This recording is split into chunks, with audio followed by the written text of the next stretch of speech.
ఉద్యోగుల భవిష్య నిధి సంస్థ ఈపీఎఫ్ఓ ఖాతాదారులకు త్వరలోనే భారీ శుభవార్త అందనుందని పీఎఫ్ ఖాతాలపై వడ్డీ రేటు 10% పెంచేందుకు కేంద్రం సన్నద్ధమవుతున్నట్లు తాజాగా చర్చ మొదలైంది. ఇక పీఎఫ్ వడ్డీ రేటును 10% పెంచుతున్నారా అని లోక్సభలో ప్రశ్నించిన క్రమంలో ఈ చర్చకు మరింత బలం చేకూరున్నట్లయింది. పీఎఫ్ వడ్డీని 10% పెంచుతున్నారా? ఎంప్లాయీస్ ప్రావిడెంట్ ఫండ్ ఆర్గనైజేషన్ సాధ్యాలను పరిశీలిస్తుందా?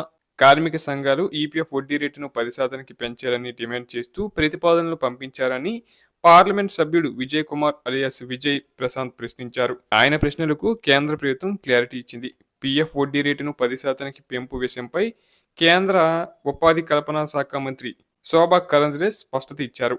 ఈపీఎఫ్ వడ్డీ రేటును 10% వరకు పెంచాలని కోరుతూ కార్మిక సంఘాల నుంచి ఈపీఎఫ్ఓకు ఎలాంటి విజ్ఞప్తులు అందలేదు.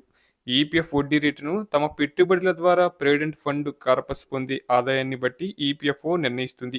కానీ ఇష్టానుసారిగా వడ్డీ రేటును నిర్ణయించదని, ఈపీఎఫ్ కార్పస్ నుంచి పెట్టిన పెట్టుబడులపై వచ్చే రిటర్న్స్పై వడ్డీ రేట్ల నిర్ణయం ఆధారపడి ఉంటుందని కేంద్ర మంత్రి క్లారిటీ ఇచ్చారు.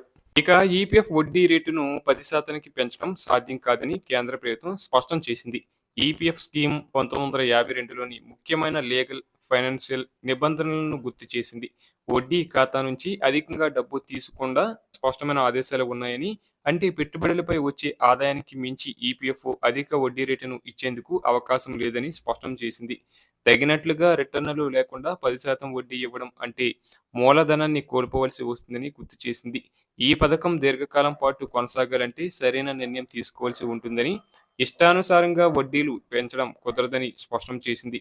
ఈపీఎఫ్ వడ్డీ రేటును నిర్ణయించడంలో కంపెనీలు, ఉద్యోగుల వంటి భాగస్వామ్యులతో సంప్రదింపులు చేస్తారా అని మరో ప్రశ్న అడిగారు. దీనికి సమాధానంగా ఈ ప్రక్రియ ఇప్పటికే సెంట్రల్ బోర్డ్ ఆఫ్ ట్రస్టీస్ ద్వారా వ్యవస్థలో పొందుపరిచినట్లు కేంద్ర మంత్రి వివరించారు.